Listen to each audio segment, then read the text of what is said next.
One of the most urgent tasks for our country is to decisively defeat the climate hysteria hoax. We are in the beginning of a mass extinction. The ability of CO2 to do the heavy work of creating a climate catastrophe is almost nil at this point. The price of oil has been artificially elevated to the point of insanity. That's not how you power a modern industrial system. The ultimate goal of this renewable energy, plan is to reach the exact same point that we're at now. You know who's tried that? Germany. 7 straight days of no wind for Germany. Their factories are shutting down. They really do act like weather didn't happen prior to 1910. Today is Friday. That's right, Greta. It is Friday, and this is the best day of the week. Not just because the weekend is almost here, but because this is the day the Heartland Institute broadcasts the Climate Realism Show. My name is Jim Lakely. I'm Executive Vice President of the Heartland Institute, coming to you from very, very, very windy northern Illinois. My power went out and just came back on right before the show. Let's keep our fingers crossed that it stays on for the next hour or so. The Heartland Institute is an organization that's been around for 42 years, and we are known as the leading global think tank pushing back on climate alarmism. Heartland and this show bring you the data, the science, the truth that counters the climate alarmist narrative you've been fed every single day of your life. There is nothing else quite like the Climate Realism Show streaming anywhere. So I hope you will bring friends to view this live stream every Friday at 1 p.m. Eastern Time. And also like, share, subscribe, and be sure to leave your comments underneath the video. We do read those and enjoy it. And these all convince YouTube's very mysterious algorithm to smile upon this program. And that gets it in front of even more people. And a reminder here, because big tech and the legacy media are not big fans of the way we cover climate and energy on this program, Heartland's YouTube channel has been demonetized. So if you want to support this program, and I really hope you do, please visit heartland.org/TCRS. That's heartland.org/TCRS. And you can join other friends of this program who help bring the show to the world every single week. We also want to thank, before we get started, our streaming partners, junkscience.com, CFACT, What's Up With That, the CO2 Coalition, and our friends at Heartland UK Europe. Let's get started. We got a big show today. We have with us, as usual, Anthony Watts. He's Senior Fellow at the Heartland Institute and publisher of the world's most viewed website on climate change, What's Up With That? Sterling Burnett, the Archbishop of Ranterbury, whose day job is the director of the Arthur B. Robinson Center for Climate and Environmental Policy at the Heartland Institute. Linnea Lueken, Research Fellow for Energy Environment Policy at Heartland. And thank you to our producer, Andy Singer, who makes the show flow so well behind the scenes. And we are so happy to welcome a special guest, David Legates. David is with the Cornwall Alliance for the Stewardship of Creation. He's a former professor of climatology in the Department of Geography and Spatial Sciences at the University of Delaware. And he was also the official climatologist for the first state, also known as the Blue Hen State. The blue hen, it does exist. It's a chicken. It's a very important and noble chicken, but a chicken nonetheless. David is also going to be presenting at our climate conference coming up on April 8th and 9th. So, David, welcome to the show. Thank you for having me. It's a pleasure to be here. Yeah.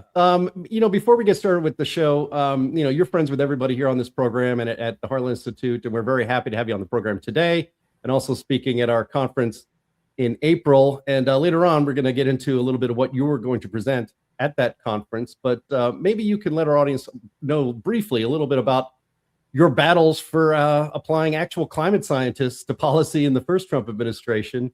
You did have a position in the first Trump administration. What was that, and how long did it last? Briefly, yeah, this goes on and on and on and on. I mean, I can go back to times at the university. I briefly went to NOAA for, I guess it was a couple months, and then the White House realized I was in the wrong place. So they moved me over to the White House after the election, and I got attacked by many members of the deep state. Essentially, the Biden administration charged me with using White House logo illegally. And that would have been a three felony charges, 15 years in jail, $15 million in fine. The only place this ever really appeared was in Politico. there was never a court case. There was never charges filed because there was nothing behind it. But the media had a nice field day on it, and of course they did. Of course they did. Yeah.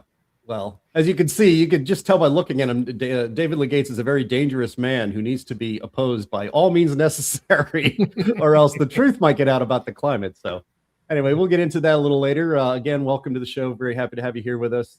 And let's get started as we always do, covering the crazy climate news of the week. Hit it, Andy.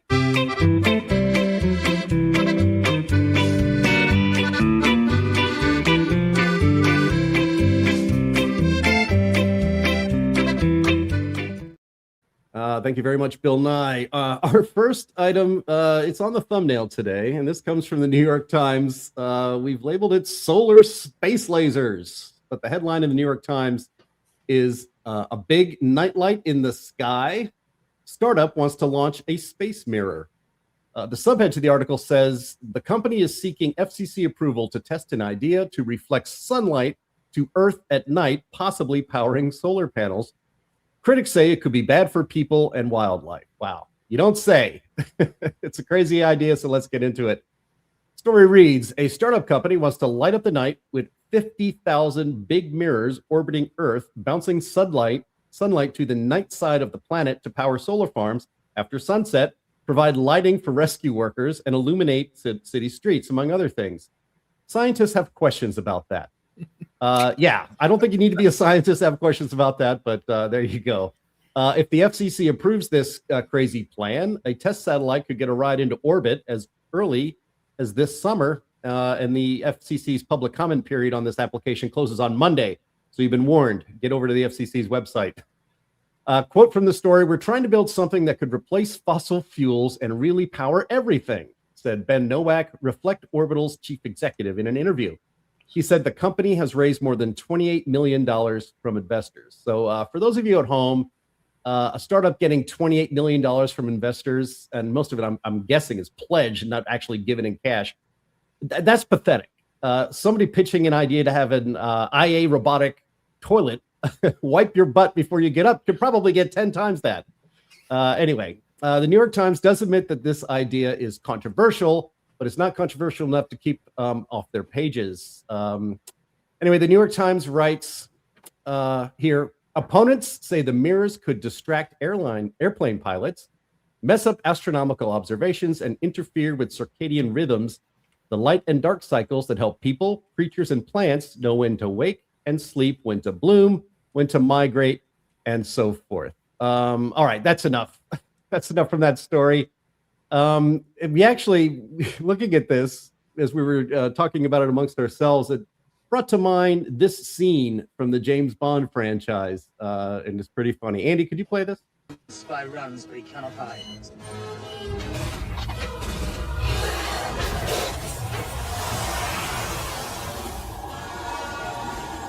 Icarus will lock onto the heat signature and concentrate the sun's power.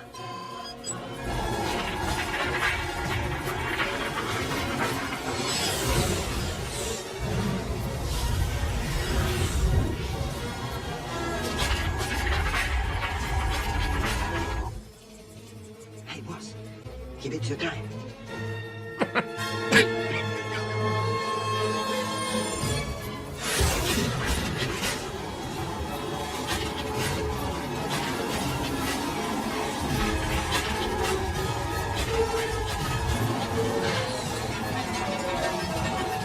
Try to get the back off.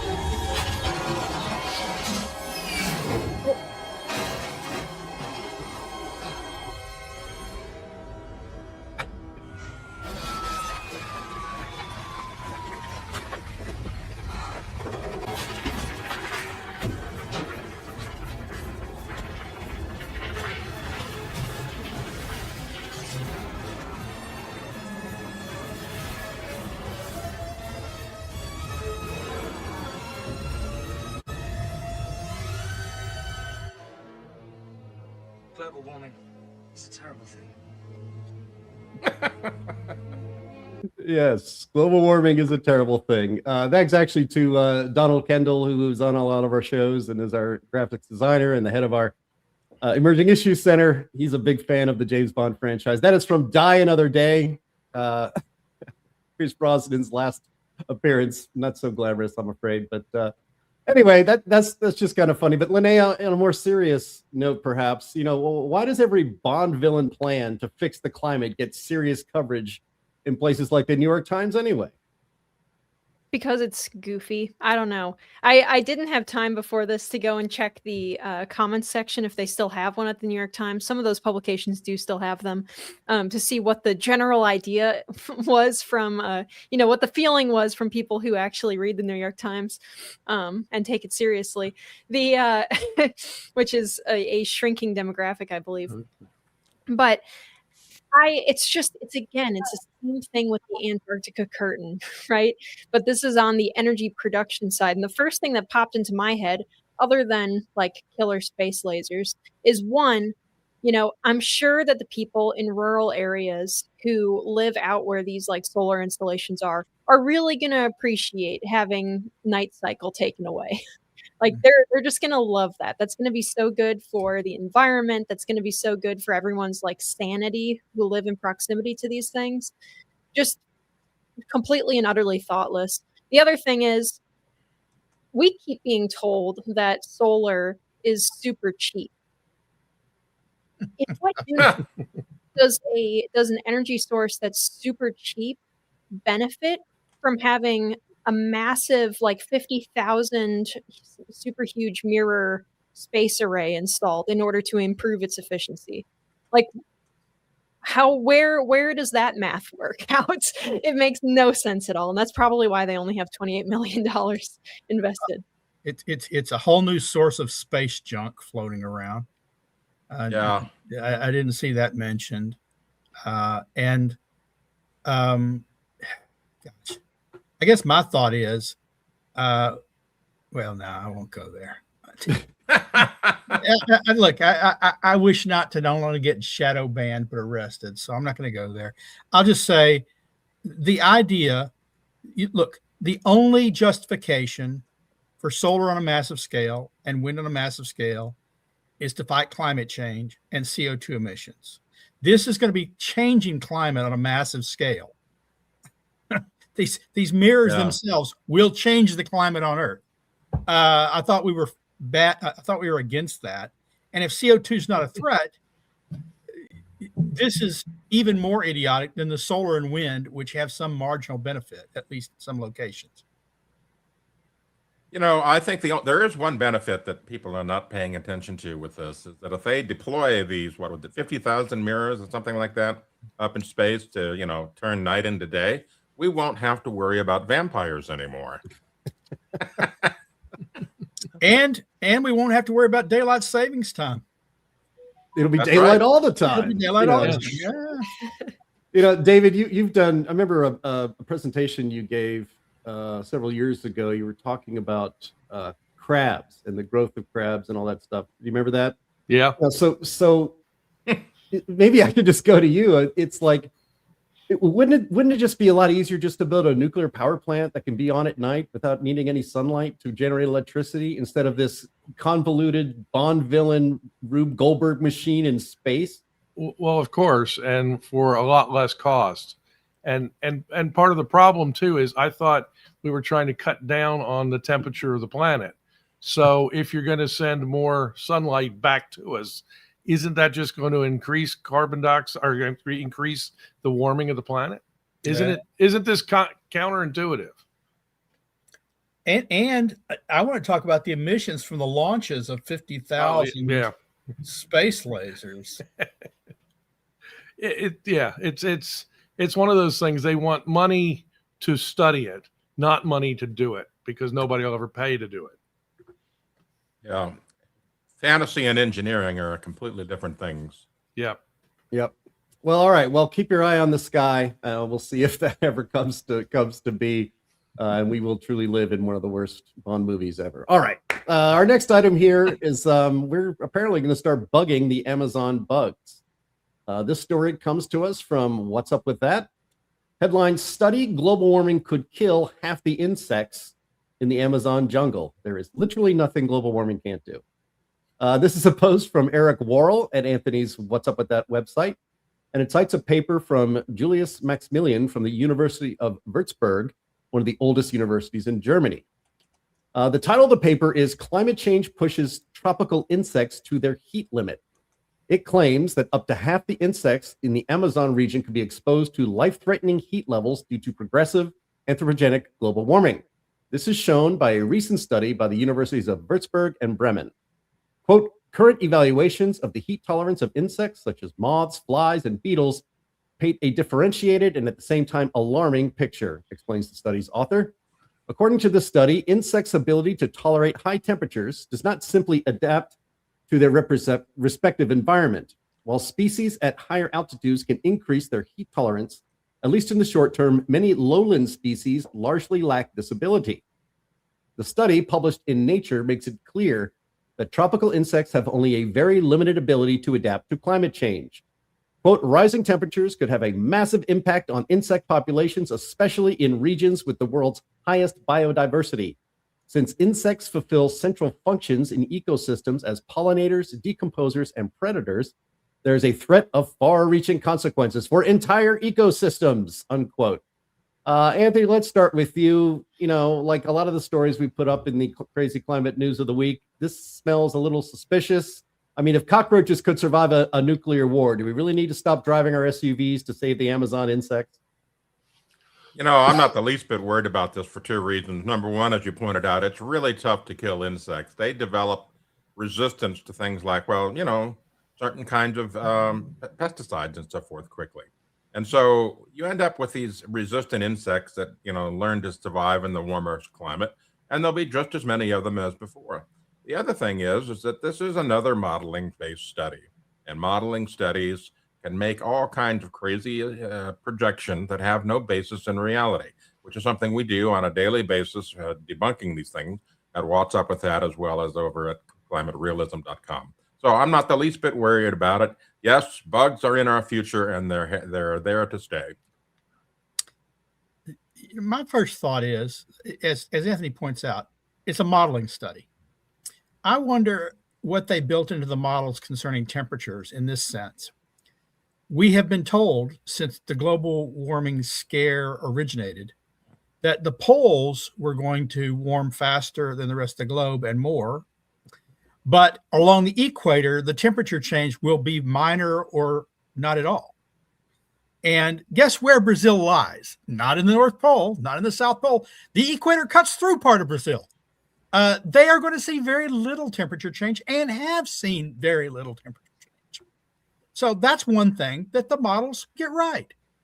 Temperatures along the equator aren't changing that much. So even if the insects in Brazil, you know, couldn't get along without air conditioning, you know, the humidity in the rainforest, as if they haven't adapted to high temperatures, you know, over hundreds of millions of years. It doesn't matter because the temperature's not changing there very much. You know, there is one benefit to this, just like in the last study, that no one's really looking at, and that is if, in fact, when it gets warmer in the future and the insects are less and less, we won't have to worry about the edict to be eating the bugs.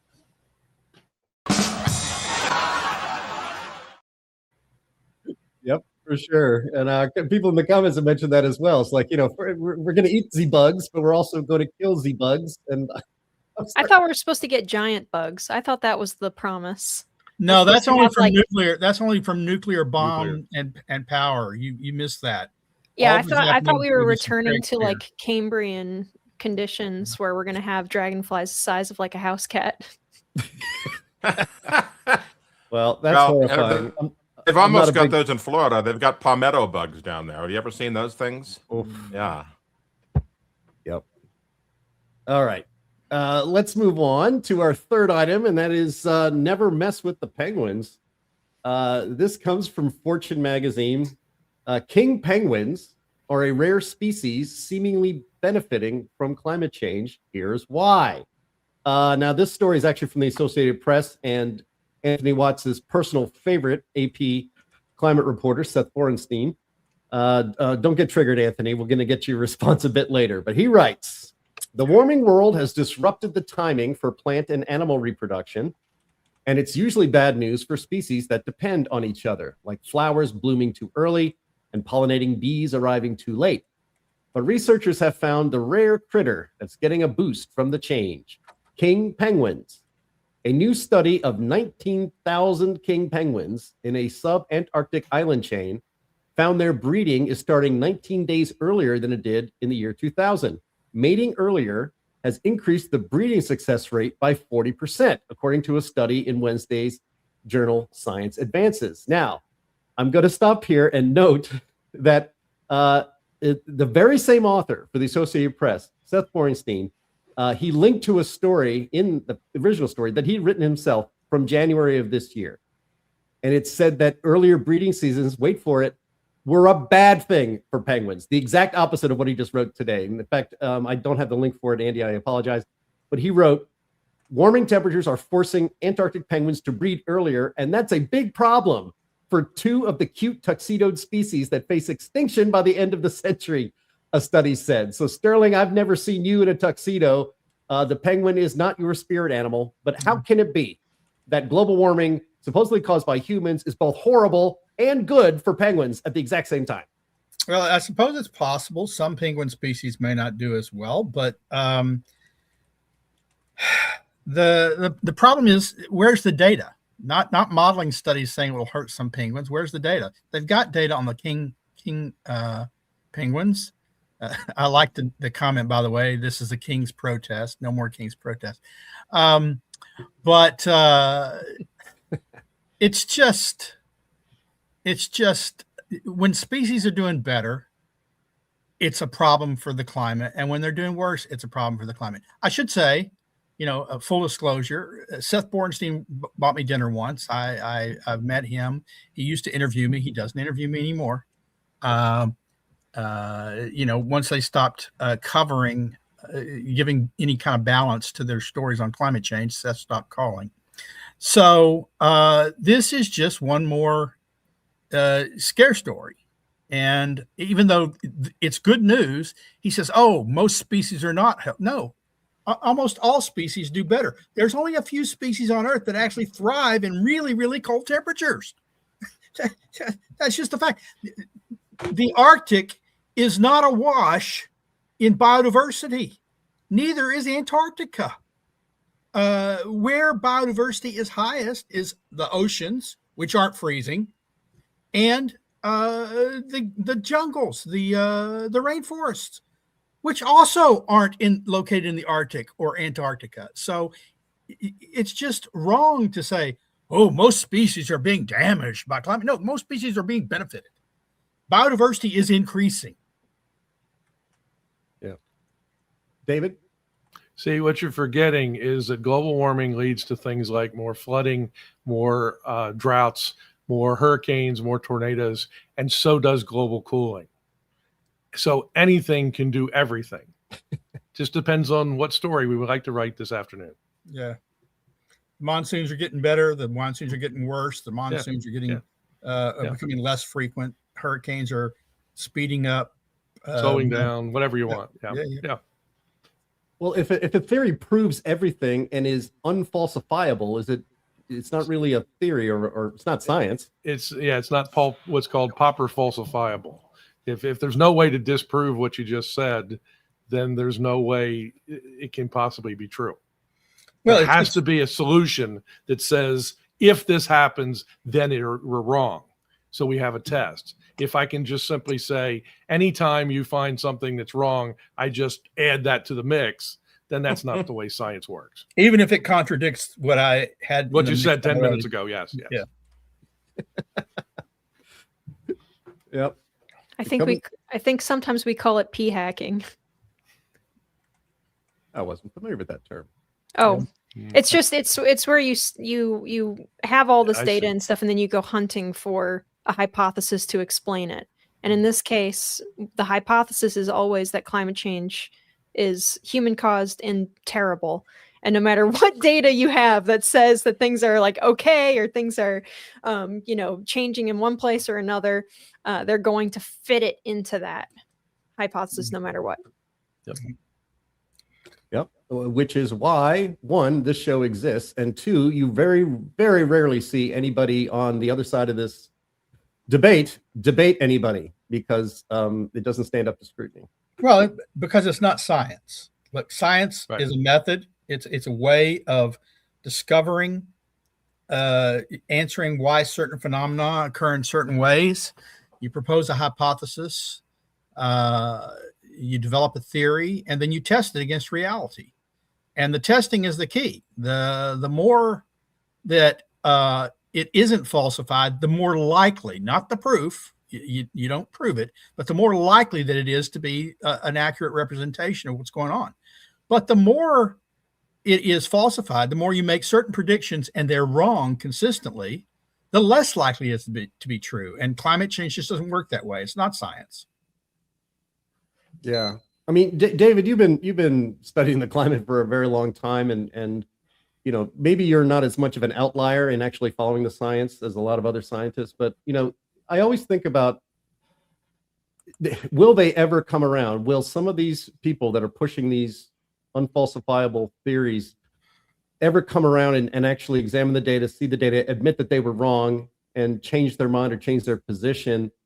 It seems that is just, as a human being, that's a very hard thing to do. I mean, you have to look back at your career and realize, I've been wrong about everything for 20, 30 years. That's a difficult thing for a human being to do. There are certain areas where you could do that, such as plate tectonics, Semmelweis, and the idea that you should wash your hands because bacteria get on it and contaminate things. You can back off on things like that. There's too much at stake here. We're changing the planet, not just changing the way in which the planet works from a climate sense. We're changing the economic system. And that's why this is the way to get global Marxism in here. Mm. And that is their ultimate goal at the end of time. And so they can never back out on this, because this is the way to get it done. Yeah.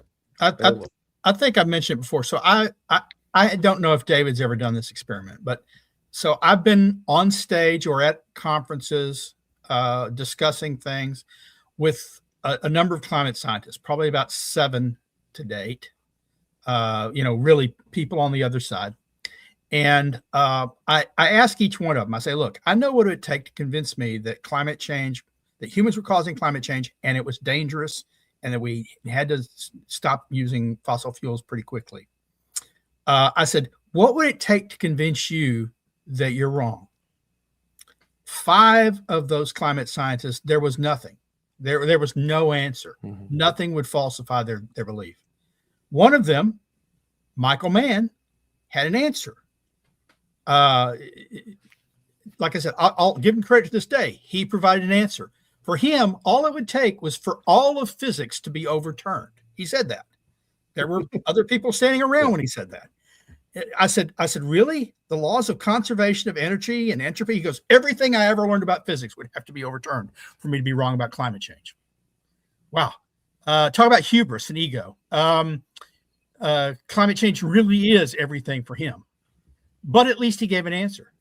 The 7th scientist gave it the answer that I think, if there is an answer, it's the correct answer. And he said, time. And I said, what do you mean? Yeah. And he said, well, over time, more and more predictions and projections will either be proven true or false. And as they are wrong and the evidence mounts that they are wrong, we'll have to question the theory. That seemed like a pretty good answer to me. Actually, I did the same thing late in the 1990s. I coordinated a meeting at the Houston Forum. There were people there like Stephen Schneider and other people as well on our side. And part of the final question I asked was, do you think in 5 to 10 years we will have an answer on climate change one way or another? And everybody said, yeah, in 10 years there will be enough data that by 2005 we will have a definitive answer to climate change. And here we are 20 years after that, and we still don't have a definitive answer. Good point. Well, speaking of data, we're going to get to that in just 1 minute. Anthony Watts has an actual data collection update that's very important to get to. Before we get to that, though, it wasn't in the show notes necessarily, but as I mentioned at the top of the show, it's super windy here in northern Illinois. And a couple nights ago, severe weather came through and lots of tornadoes had landed in Kankakee, Illinois, basically went northeast through northern Indiana. And if you've ever driven around northern Indiana, you see that there are a lot of farmers' fields that are no longer growing crops, but are used for solar panel installations, massive solar installations. And wouldn't you know, when it's a battle between a solar installation and a tornado, the tornado is going to win every single time. And here was, you can see on the screen there that the tornado just carved a swath, of destruction through an enormous solar installation. This is just one of them, and it was in other places as well. And there's some homes that were destroyed. It was, not that far away from where I am. So I'm considering myself very lucky that those tornadoes didn't touch down near where I live.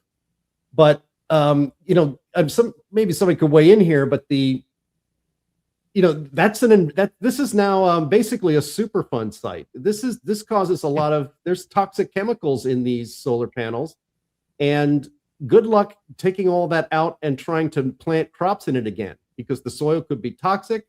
There's shattered glass everywhere. You can't graze animals on this anymore because they might be chewing glass.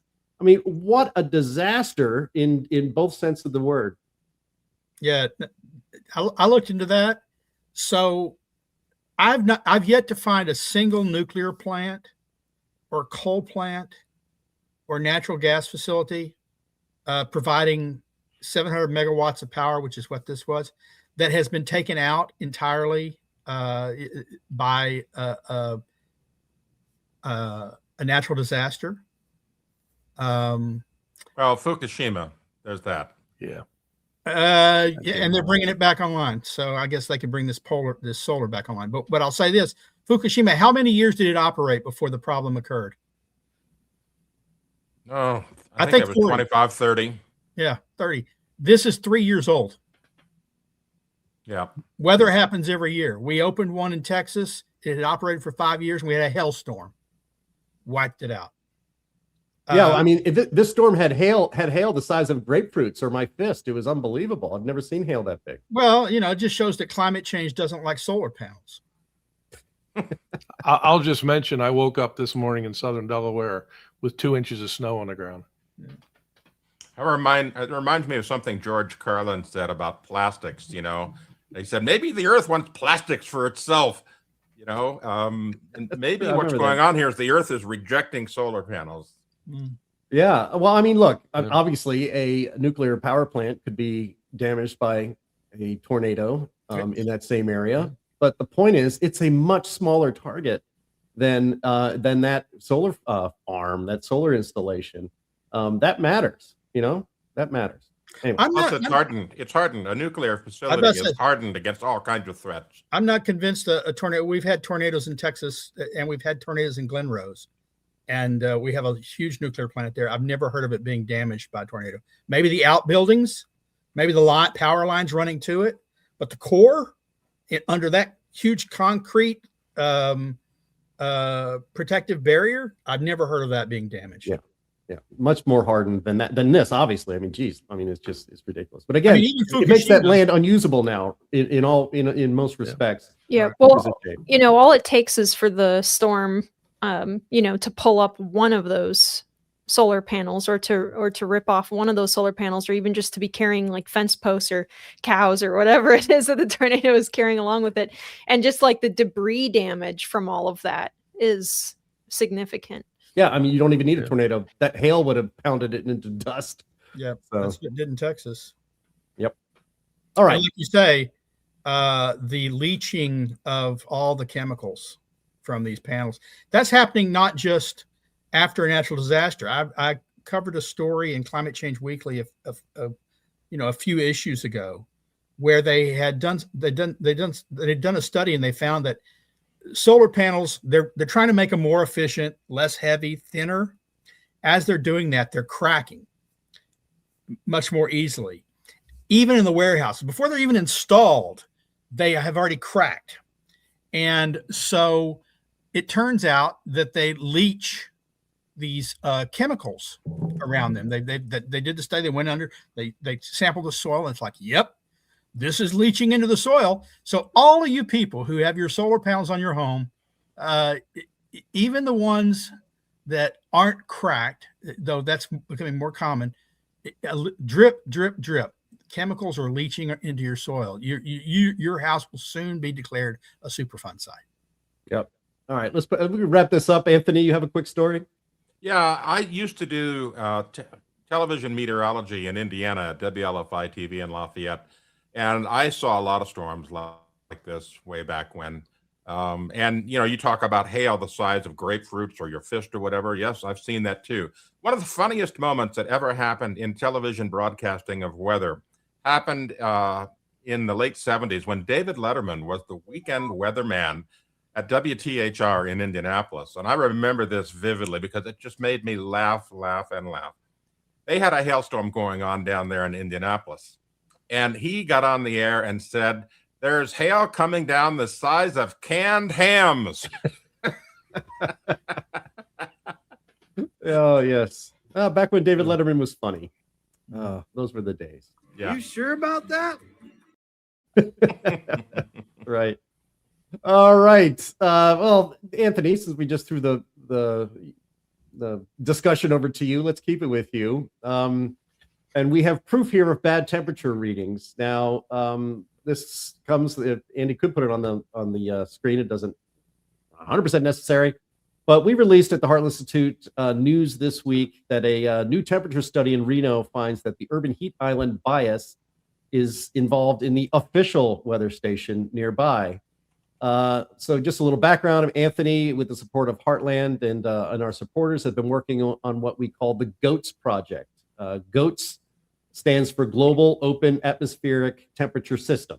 And its purpose is to basically recalibrate the temperatures in the U.S. to where they were when gauging temperature measurements began before widespread urban heat island effect, which that phenomenon makes it seem like, in the United States at least, that we are dangerously warming.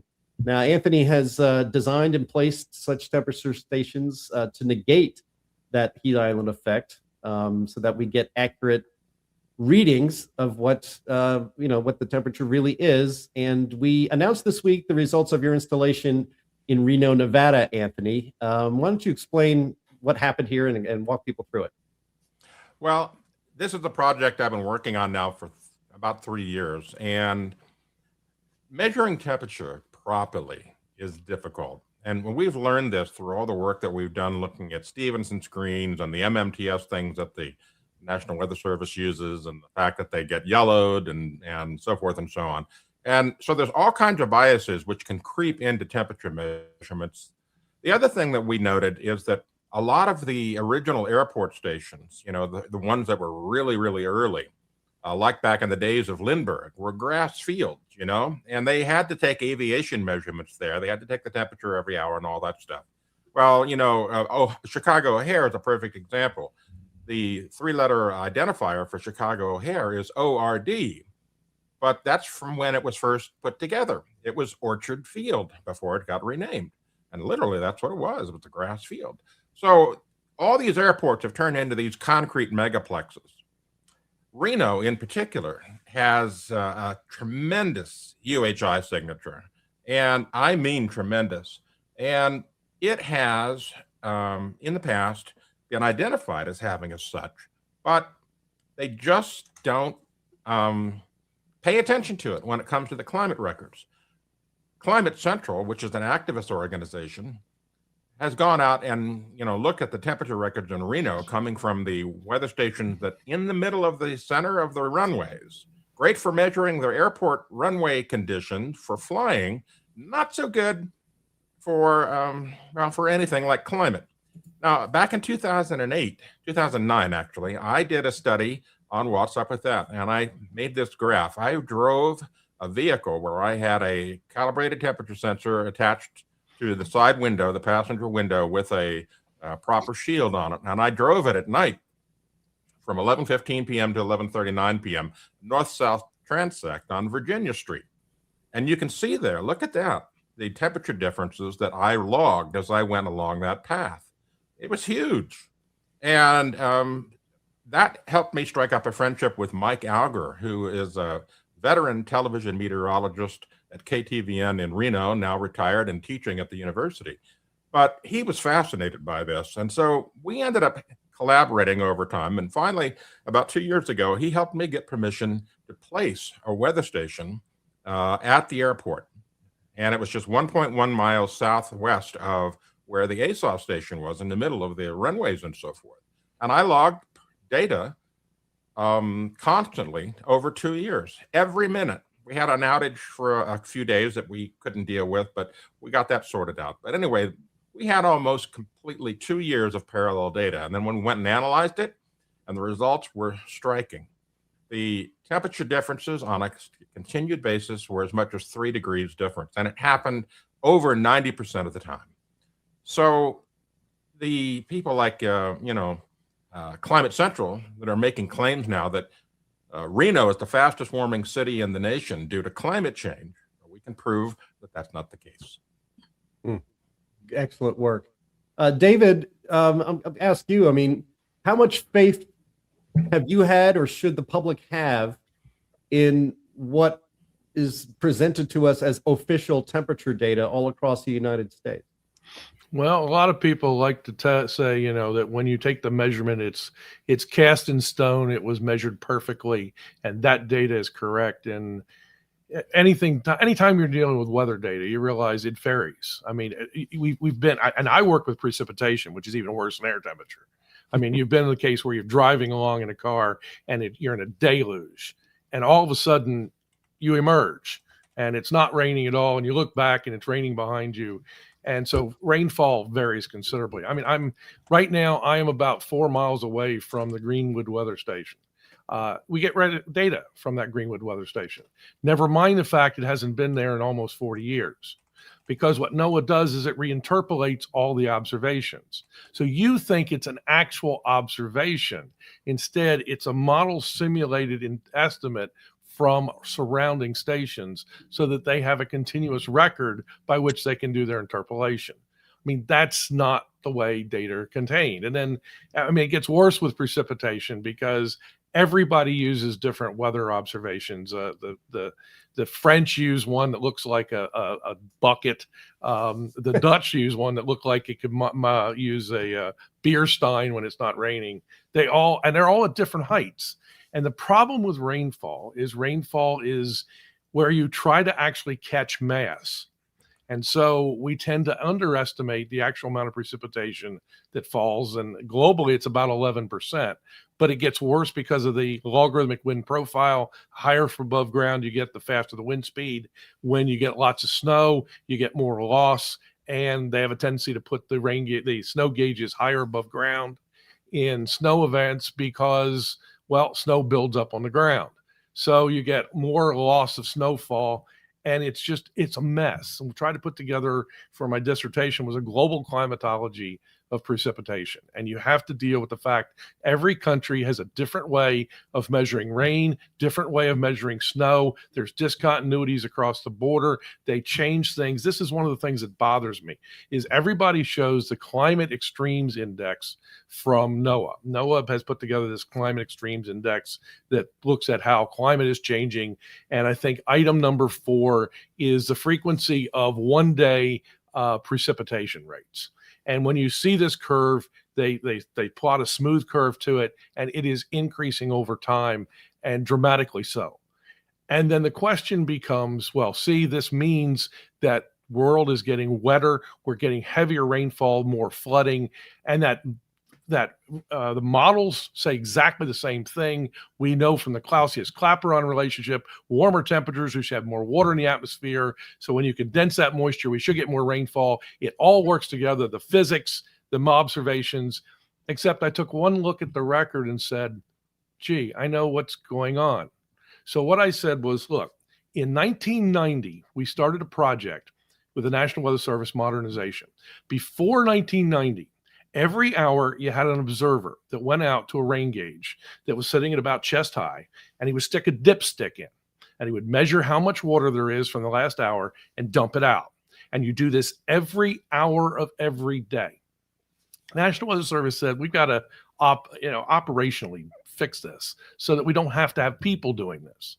So by 95, they moved in what are called the ASOS system. And the ASOS system for measuring rainfall is a rain gauge that's down around your ankles. It's a tipping bucket gauge, so it's automatic. And it's contains something called a wind shield. It cuts down the effective wind over the orifice of the gauge. So before 1990, you've got a rain gauge that's, about chest height, way up in the air with no wind shield on it. And afterwards, you've got one that protects the wind and is much closer to the ground, so the wind is less. And in particular, it records in real time, so you don't have an evaporation loss that takes place while you're waiting for the observer to get there. And so the short story to this is that what happens is we've got now a much better way of measuring precipitation and a much more accurate way. So the precipitation goes up. So what I did was I plotted that record from 1910 all the way out to 1990. And that curve is as flat as a pancake. No change whatsoever. Then I said, let's plot from 1995 to 2024. And that curve actually is going down. Now, it's going down because in 95, 6, and 7, they were very high years. So statistically, that caused the curve to sort of go the opposite way. But essentially what you have is this jump discontinuity of about 5 or 6% precipitation. And the answer is, if you put a smooth curve through it, people see that smooth curve and say, aha, that means precipitation is increasing, and it must be carbon dioxide because, by golly, that thing matches the carbon dioxide curve almost perfectly, except it's all serendipity. Has nothing whatsoever to do with carbon dioxide, has everything to do with the fact that between 1990 and 1995, we changed the way in which we measure precipitation. Now, the other interesting thing is they said, well, this happens much more in the Northeast than it does in the Southwest. So you start to look at why is that? If you look in the Northeast, we have a lot of weather stations at airports, and they tended to be these first order weather stations. So they didn't need to add in a lot of the co-op data. Co-op data weren't changed in 1990 to 95. So in the Northeast, it's largely the National Weather Service 8-inch rain gauge that converted over to ASOS, and that's where the biggest signal occurs. The signal is lowest in the Southwest. In the Southwest, we have very few, there's not many people living down there. So as a result, they had to fill in with co-op gauges, which didn't change. And so you don't get as much of a signal down there either. So everything that you read in that curve has nothing to do with climate change, has everything to do with rain gauge changes. And you can't, but the problem people don't understand is that measuring data is dirty. It's the one thing I agree with Tom Wigley. His argument was the data are dirty. So his idea is, well, let's go to the models. Well, the models are even dirtier. But nevertheless, we've got to recognize data are not what you think they are. They're not perfect observations at a local condition. And one other thing that I always point out that people don't realize, in the United States, we have one of the densest networks of rain gauges. We have about 13,000 rain gauges. Let's assume that half of them, for argument purposes, let's assume that half of those rain gauges are 5-inch co-op gauges, and half of them were the old 8-inch National Weather Service gauges. All right, so you calculate that, and how much area do we cover? That's a little less than 4,000 square feet. 4,000 square feet is smaller than the area of an infield of one baseball diamond. It's smaller than the one end zone of a football field. It's smaller than the penalty area of a soccer team. It's smaller than the area between the blue lines on an NHL. So next time you're watching a sporting event, realize that our entire nationwide measurement of precipitation would be, if all brought to one location, would fit some little area on that on the pitch or on the field that you're looking at. Gee, David, I don't know. You're sounding a lot like a science denier to me. Yeah, I am. Yeah. So, I'd seen the same kind of problems with the temperature measurements. It is very difficult to do it accurately. There's been different, there's been switches between, liquid in glass mercury thermometers, then liquid and glass alcohol thermometers, and then electronic thermometers called the MMTS, and then ASOS and whatever. And so all these things introduce biases. And, the climate crowd thinks, oh, well, we can adjust for that. We can filter that out. Well, no, you can't. You really can't, especially when it is so massive, the amount of bias, and they try this pairwise comparison and this other stuff doesn't work. Bottom line is the temperature measurements are not good. As David says, they're dirty. They really are. So I developed this system here, which you see a picture of the station.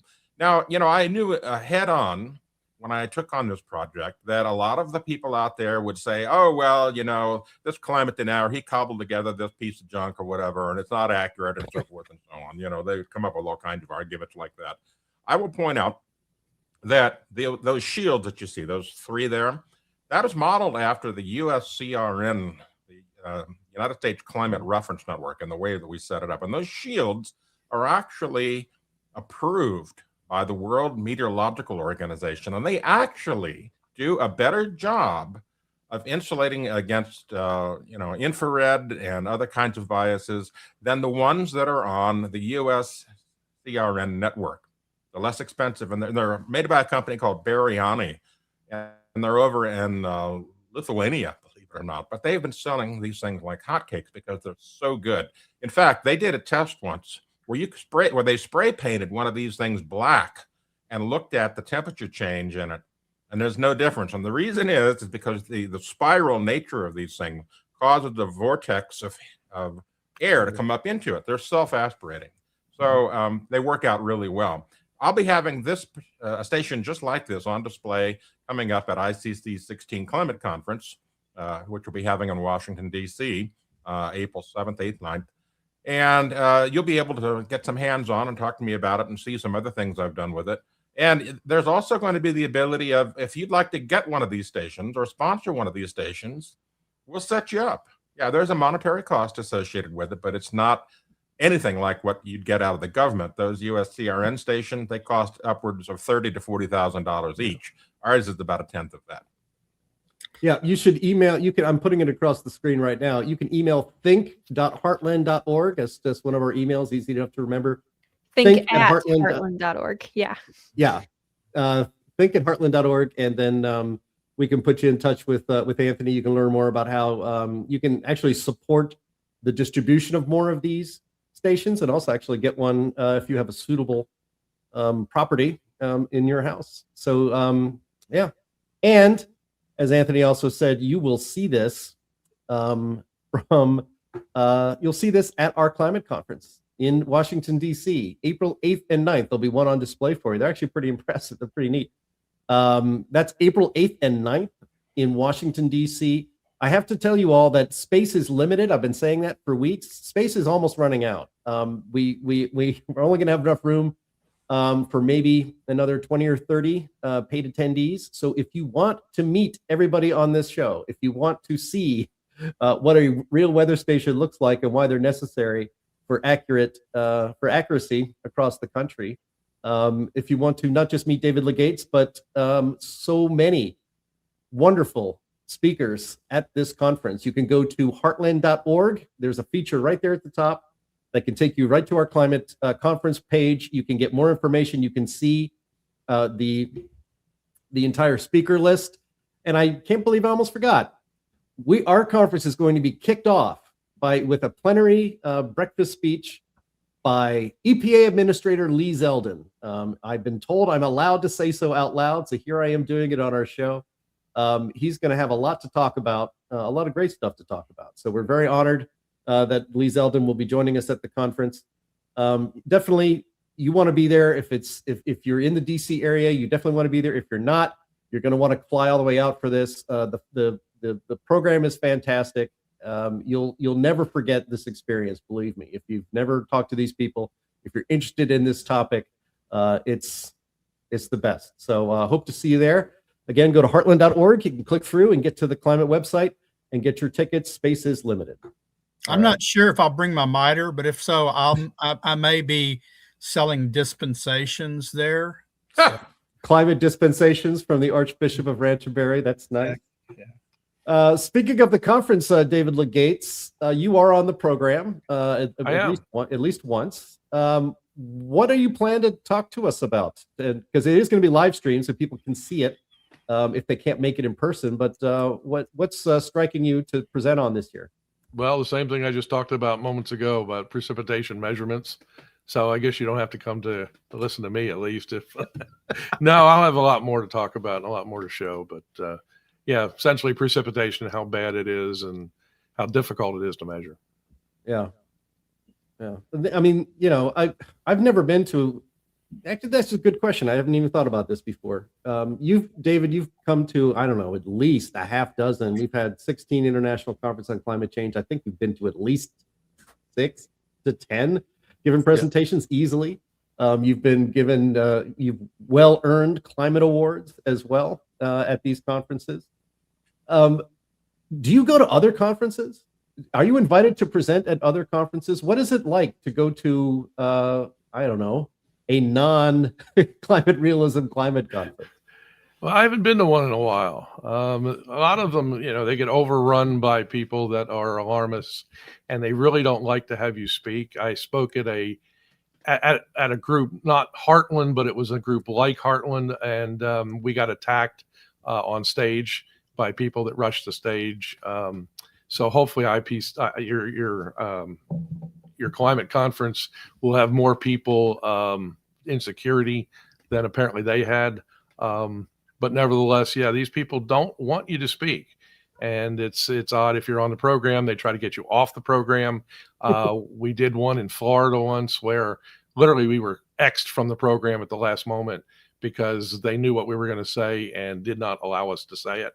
And this was a professional organization as well. Well, a non-professional organization, but they pretend to be a professional organization, but they're acting non-professionally.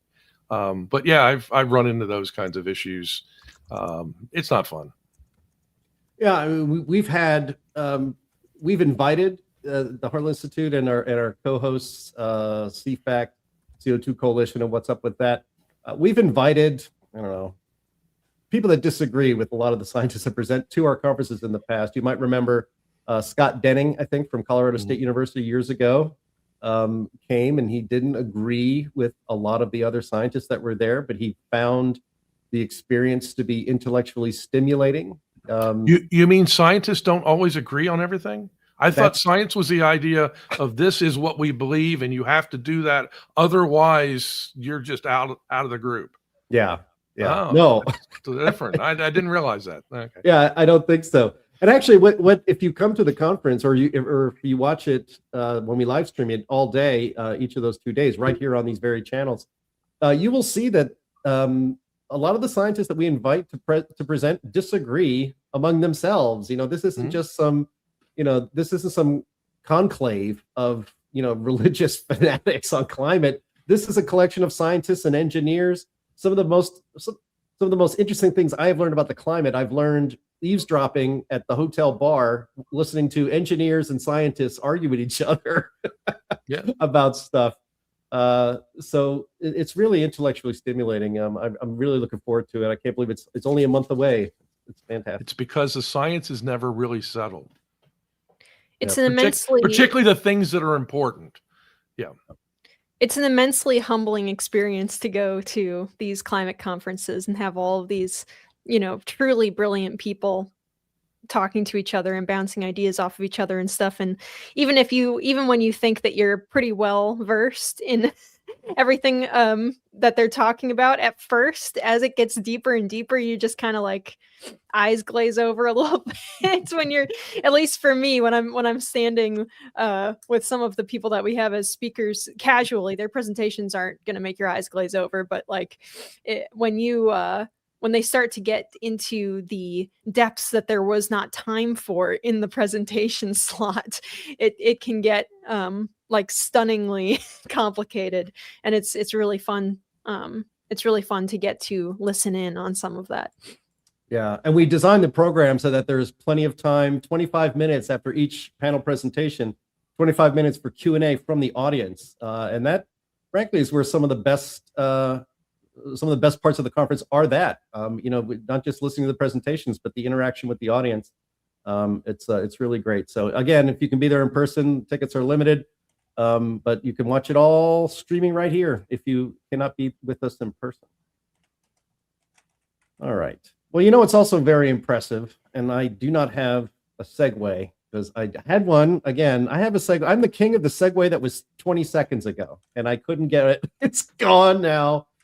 But I want to just get into something that's really important, and that is telling you about the sponsor of this here program, the Climate Realism Show, and that is Advisor Metals. If you listen to a lot of conservative shows, you hear tons of pitches regarding gold and silver and other precious metals. There are so many companies out there that can give you that service, but we want to tell you why you should trust our sponsor, Advisor Metals, and it's the man who runs the company, Ira Brashatsky. He is the managing member of Advisor Metals, and he doesn't employ those high-pressure tactics or deceptive marketing ploys like so many in big gold. He also doesn't deal in so-called rare coins that aren't even really rare. When you buy gold and other precious metals from Advisor Metals, you're dealing in quality bullion, and that is so much better when the time comes to liquidate this valuable physical asset. And when you buy from Advisor Metals, he will have your investment sent discreetly to your home. I want to point out that Ira is advertising on this program because he is an America First patriot. He does not donate to leftist outfits and Democrats. He refuses to work with the proxies of the Chinese Communist Party, and he, like us, abhors the machinations and schemes of organizations like the World Economic Forum and the United Nations. That is why we are so proud to have him as our sponsor. So if you want to diversify your investment portfolio, if you want to back up your IRA with real physical bullion of precious metals, go to climaterealismshow.com/metals. You can leave your information there, and Ira will be in contact to make the process very, very easy. climaterealismshow.com/metals. And please tell them who sent you, because that helps us in this program while you're helping your financial future. Thank you for your attention to this matter. And now it is time for Q&A, and we have plenty of questions. Take it away, Linnea.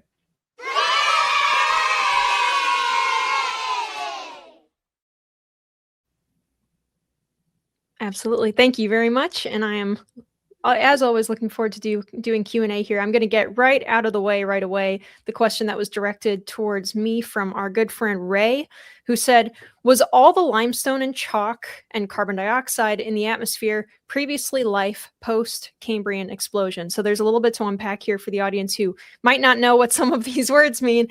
So the Cambrian explosion is a term that is referring to a very large amount of an increase in the amount of fossil remains of various species that popped up around the Cambrian period. So that's 480 million years ago, especially when it comes to sea life. And so the question is, was all this limestone and chalk and some of the CO2 in the atmosphere previously life after this big explosion in sea life? And the answer is most of it. So these are a couple of different types of rock that we're talking about here. So chalk, like the White Cliffs of Dover, for example, which I think some of our audience might live near, that is all ancient sea life, at least their shells that are left over.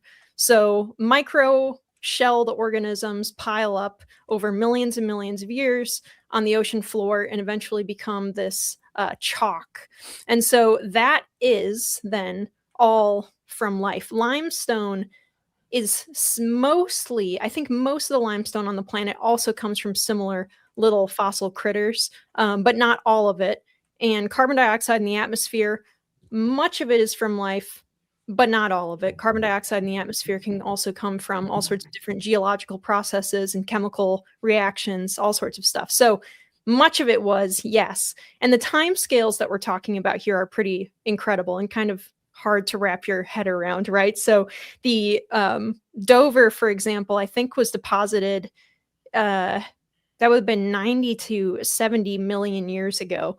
And so we're talking about, this is mid to late Cretaceous.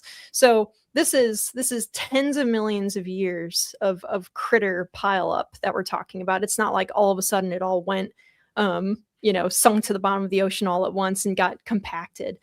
So it is significant.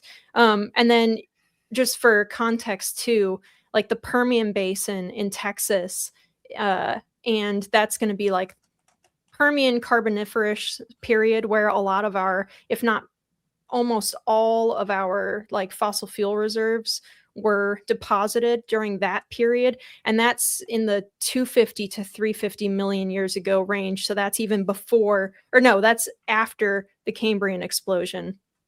So this is hundreds of millions and tens of millions of years worth of critter pileup that contributes to these rock formations. So the answer is no, not all of the limestone and chalk, but a lot of it. Yes. Okay. So now that that's out of the way, can you tell I like talking about rocks? I don't know. I like paleo stuff. Okay, so this is a question from our friend Mike, who says, when you capture extra solar energy from space and you beam that sunlight onto Earth, how is that additional energy not going to raise temperatures? Also, go Blue Hens. Well, yeah, that's a good question. Here's the thing. Are they concentrating and adding more solar energy than the Earth would normally receive? That's the question. And I don't know the answer to that right now, whether or not that would, in fact, raise temperatures, or whether they're just simply repurposing. So, yeah, it would. Here's why.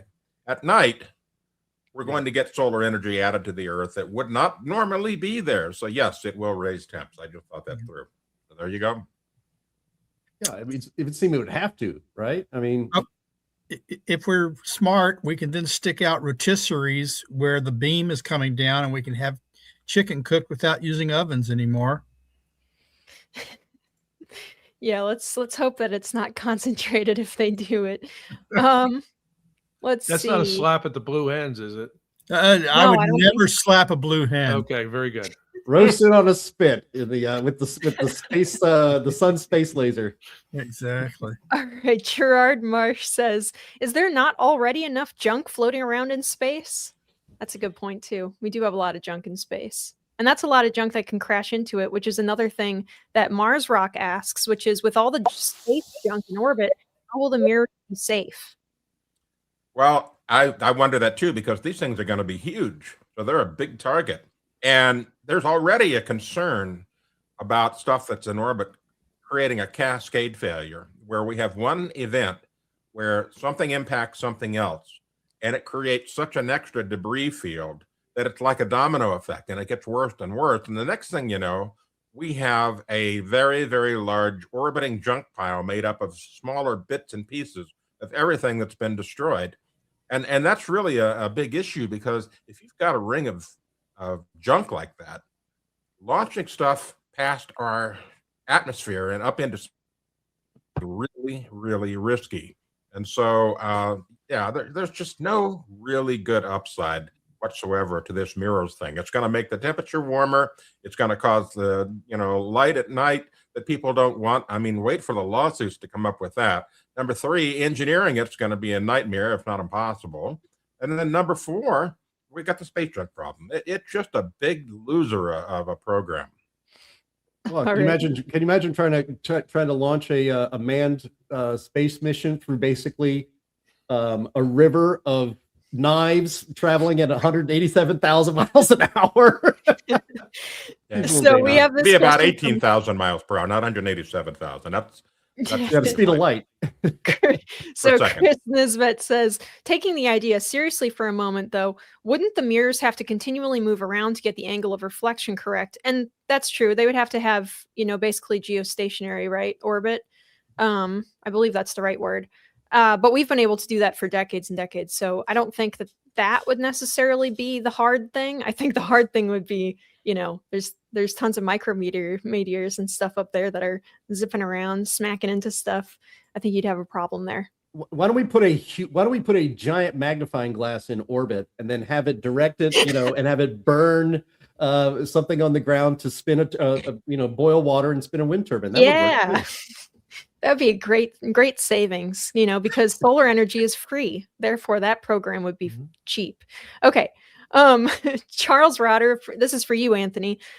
Charles says, has there been any trend in temperature maximums near the equator? I don't know. I don't have the data to answer that question. And so that's what I'm going to say. I just don't know. And that's okay to do in science. You know, some of these scientists out there, you ask them a question and they start getting into speculation. I don't know, so I'm not going to speculate. All right. Oh yeah. So I'm gonna send this one to you, David. So Gerard Marsh says these climate change advocates are so confident that they only use the words might, may, and could. So it's not really proven, is it? No, and that technically that's the correct way of phrasing it. It might, may, could, because we don't really know everything at any given time. So our best guess would be this, that, and the other. However, future information could prove us wrong, and that's the way science really progresses. But they want to say that everything is finished. This is the way it happens. Climate change is going to destroy the planet unless you do X, Y, and Z in the next 24 hours to save it. We're all going to burn up in a fireball, and that's not science. This is one of those things where attribution studies are really at error, right? Yeah. Attribution studies don't say might. What they say is 30% more likely. Yes. 80% more likely it Right. occurred. It's 80% more likely to have occurred because of climate change. Not maybe it was influenced, not there's some possibility. No, it's much more likely because of climate change. And we can give you a percentage. We can tell you how much. So, okay. Carrie, I don't think I've seen you in the chat before. So Carrie says, when did the Google or YouTube warning versus Heartland go away? It used to be right below the screen.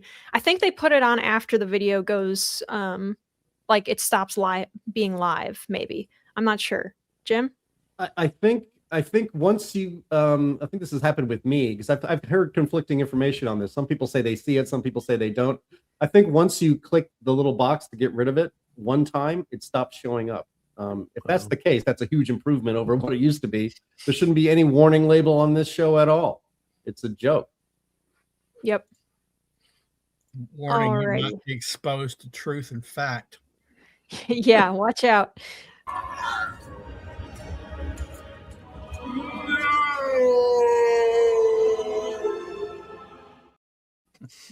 All right. So Paulie says, isn't the accuracy of most of those temperature indicators a full degree? Anthony? Well, yes and no. Their accuracy is actually greater than 1 degree. However, there's been a longstanding rule with the National Weather Service observations that you round to the nearest whole degree and report that. So yeah, they're throwing away some data with each one of those. But the bottom line is that with all the other biases that are in there from heat and equipment and everything else, it's kind of meaningless. Okay. And then this is a good question I just saw pop up that I would like to address quickly. Jay Wester says, Professor Ian Plimer claims that CO2 levels were much, much higher millions of years ago, also during ice ages. Can you confirm if this is true? Well, I mean, from proxy data shows that it has been true, that the temperature correlation isn't always perfect on temperature and CO2. Would anyone want to add to that? Well, I put out a primer on climate change probably a decade and a half ago and updated it. And the proxy data I looked at, it's from geological data. It showed no correlation between CO2 levels and temperature. There were times when CO2 was much higher than today. I'm not talking about, it doubled from 280 or 170. It was, a couple of thousand parts per million, and it was cooler for extended periods of time. There were times when it was as warmer than today, and CO2 levels were lower. So that's the proxy data. It's gross data. It's built on assumptions about ratios of chemicals and molecules captured in different types of source material, whether it's ice sheets, rocks, peat, whatever, shell middens. But yeah, no, there's no question that the CO2 has been higher than today, and it hasn't necessarily correlated with higher temperatures, but sometimes lower. All righty, thank you. Okay, going back up here, let's see. All right. Howie asks, so it's been raining constantly on the west coast of British Columbia, the Fraser Valley, yet they're already talking about drought. How do we stop this type of fear-mongering? I would just go down there with a bucket of water and throw it on their head. Disavow. I disavow this plan. Please do not assault your local. I'm kidding, of course. climate Yeah, don't do that. Don't assault your local climate scientist. They must be using those crummy rain gauges you were describing earlier, David. So if they think it's a drought. Well, it's scaremongering. When you have lots of floods, then we have to have lots of droughts too, just to remind you that, we have weather weirding, or there's something other weather whiplash. Yes. Thank you. And climate disruption. And it's always something disastrous. Yeah. Well, and in the end, eventually they'll be right, because there will be a drought in British Columbia sometime in the future. May not be this year, may not be next, but sooner or later, and they'll say, see, we told you so. Yep. And this is one of the tricky things that they do is, they conflate different types of drought. So California might not have a meteorological drought where they're getting a below average amount of rainfall, but they could still be having a drought in terms of like agricultural drought or local drought, because their aquifers just are all used up, or their water storage is all used up from other things. So there's a couple different ways that this can go, and they tend to use whichever definition is convenient at any given time. All righty. I think if there's a drought in California, we should just blame Gavin Newsom. Yeah. All right. Polly asks, how often are the temperature instruments calibrated? There is a drift in the instruments over time if recalibration is neglected. Right, Anthony? Well, yeah, I can remember going out when I was doing looking at all the stations to see, how badly sighted they were. I was in this one place called Happy Camp, California, way out in the middle of nowhere. The closest weather service office to service it was at that time in Sacramento, I believe. It might have been the Eureka office, but I can't remember which. But bottom line is, it was the Eureka office, but it's 2 hours from Eureka and 4 hours from Sacramento. Anyway, I was talking to the observer out there while we were looking at the station and taking pictures and so forth. And the observer said, I've got this problem with my max min temperature. There's the system that they use has this latch that allows you to hold it in place in a certain angle. And then you can unlatch it and you can spin it to reset it, which there's this little metal peg that goes up and down on the fluid. Anyway, she said to me, do you think if you're going by the National Weather Service office, you could get someone to come out here and help me with this? Because this part here has been broken now for over 5 years, and I can't get anybody to come out and service it.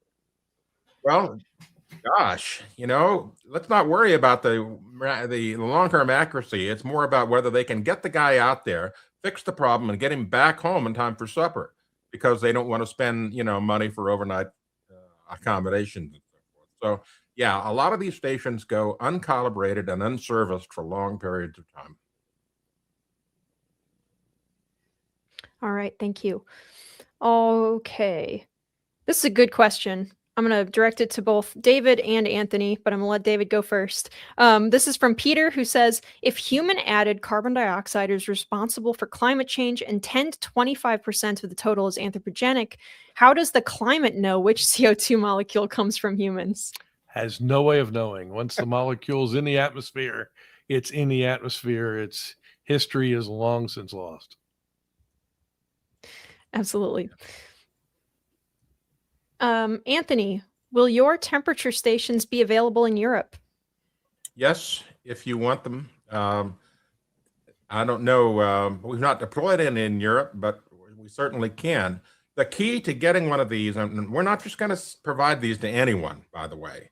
You have to have a place to put it that's properly sited. If you don't have a field or something like that that is at least 100 feet away from things that are biasing, concrete, asphalt, buildings, cars, whatever, if you don't have a place to put it, we're not going to provide it. It's just that simple, because it would be pointless to send one out and have those biases be kicking in. Yeah. So I can't put it next to my air conditioner. Nope. Not no way, not no how. Okay. Or tacked on top of your fireplace there that I see in the background. Yeah. Yes, yes. Definitely. All right. So let's see here. What do we have? Okay, I'm going to address this really quick. I'm not going to get into a spiral about the fossil fuel issue, because that could devour the entire show if I let this go too far.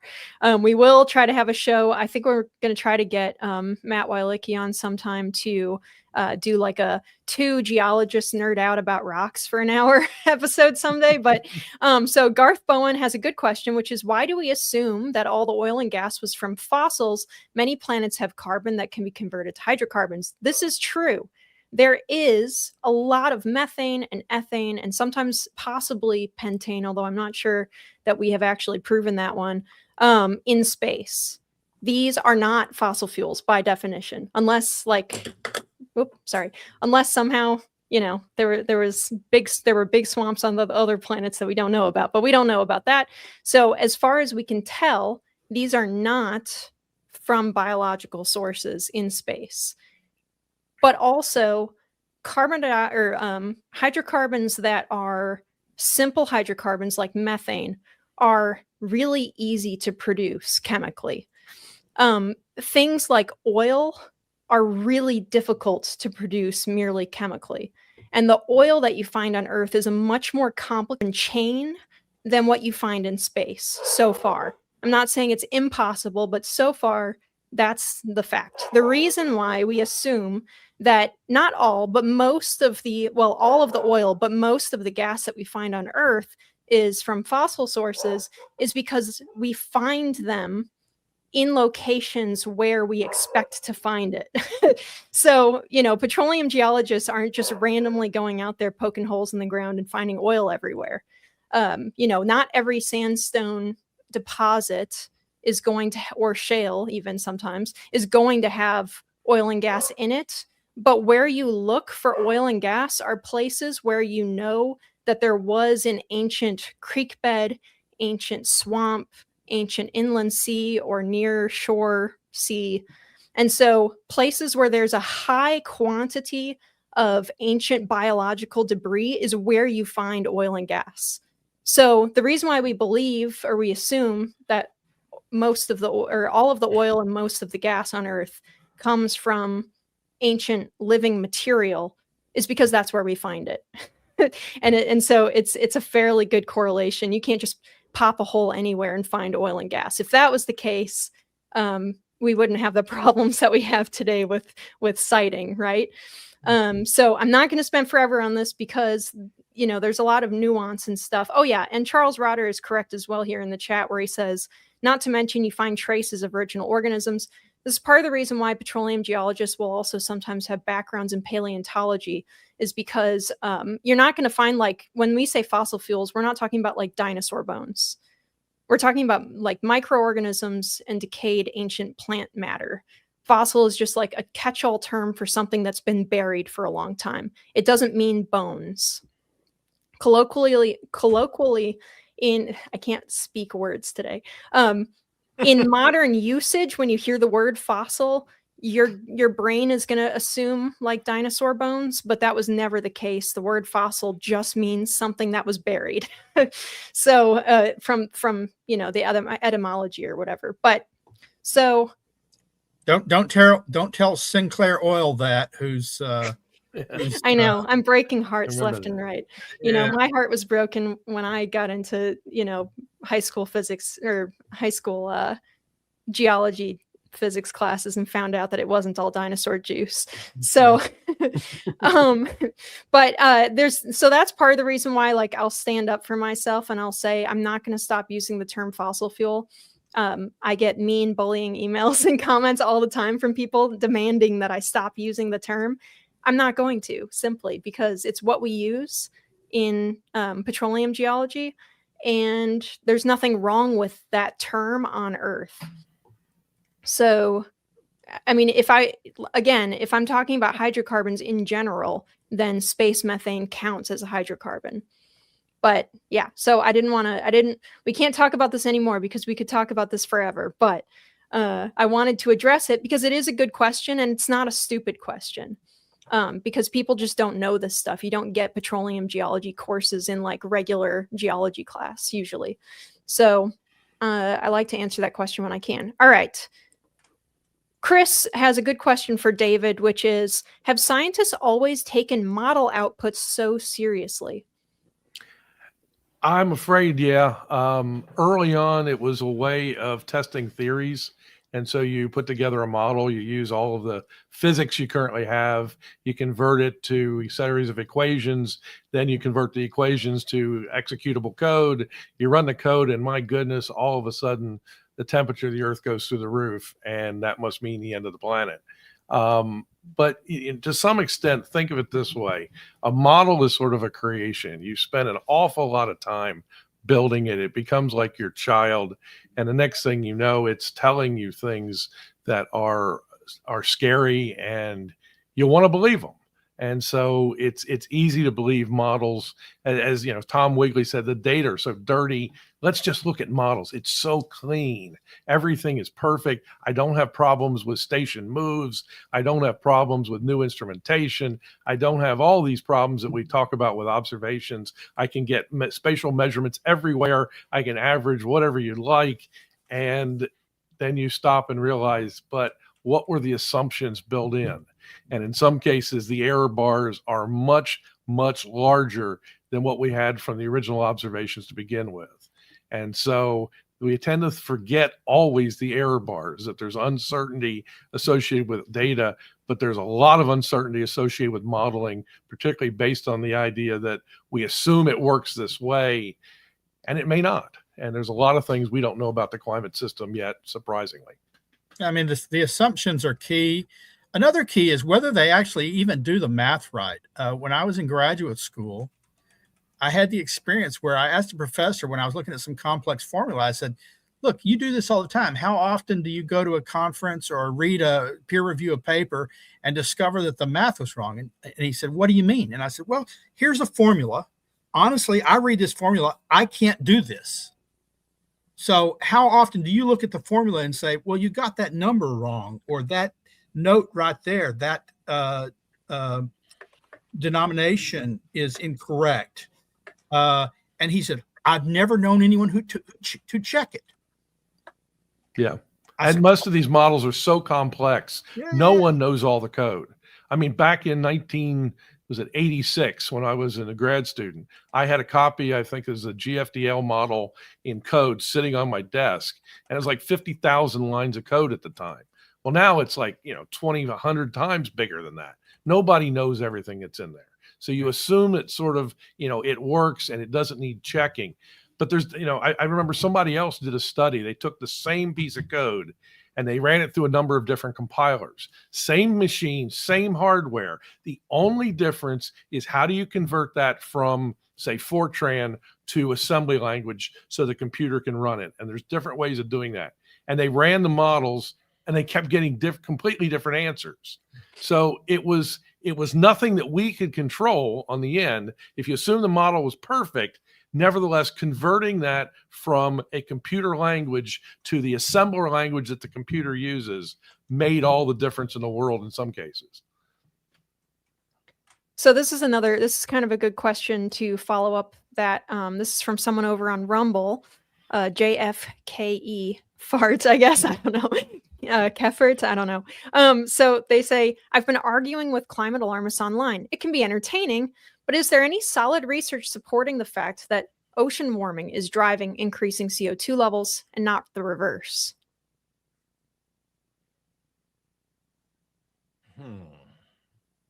I think this is referring to like ocean warming in general, off-gassing carbon dioxide. Yeah. Well, yeah, there is that theory, but here's the thing. We can't actually measure ocean warming with a degree of accuracy that we think we can. No. It's a really tough cookie to crack. And even with the Argo floats out there, there's still a lot of uncertainty in it. So the theory is that the oceans will outgas their carbon dioxide as the planet naturally warms. And from a science standpoint, that's true. But what we don't know for sure, it really is, we just don't have the ability to measure the ocean heat content that well. It's one of those things where when we're measuring ocean heat, we're using really disparate, ill-suited, often different different ways of measuring. When you're measuring ocean heat from buckets drawn up into a ship, or from temperature gauges outside of a ship's engine intake, water intake valve, and then you're comparing that to Argo, it's like, and you're just blending it as if they're all the same. They're all Excuse me. It's madness. Yep. All right. One more question here. This is from Walter, who I haven't seen in a bit. But Walter says, theoretical physicist Sabine Hassenfelder on YouTube is critical of John Clauser's climate talk last year. Can John address this at the climate conference? It could be important for the climate realism cause. Well, I think John's going to talk about what John wants to talk about. But Jim, what do you think? Yeah, I would not deign to tell John Clauser, the 2022 Nobel Prize winner in physics, what he should and should not talk about during his presentation. I guess the chance is not zero that he would just stand there and read names out of the phone book for 30 minutes, but I severely doubt that will happen. You're going to want to see what he has to say. I bet, if I get a chance to ask him, I will ask him about if he's even aware of what Sabine Hassenfelder has said about him. I would only give it a 50-50 chance he's even aware, to be honest. So you're telling me there's a chance? That is right. And even if that will do it for today's show. We have hit the 90-minute mark, which is used to be an hour-long show. Now we pretty much made it a 90-minute show, but we do that because we love this topic and we love our audience so much. It's always a great time in the chat. Thank you so much, everybody who's been here with us live. We hope to see you again next week. It's always a lot of fun, not just to answer your questions, but also to put your comments up on the screen. I want to thank our streaming partners again, junkscience.com, CFAC, the CO2 Coalition, Climate Depot, What's Up With That, and Heartland UK Europe. I also want to remind you that tickets are selling out. This is going to be a sold-out event, so if you want to join us in person, live in Washington, D.C., April 8th and 9th, for the 16th International Conference on Climate Change, please go to heartland.org. You'll see a feature up there. Can't miss it. Click through and get your tickets today. It will sell out. That is a guarantee. I want to thank our usual panelists, Anthony Watts, Sterling Burnett, and Linnea Lueken, and of course our special guest today. Thanks for being with us today, David Legates from the Cornwall Alliance for the Stewardship of Creation, who again will be at our climate conference next month in Washington, D.C. Thanks again to the audience, and we'll talk to you again next Friday. Bye-bye.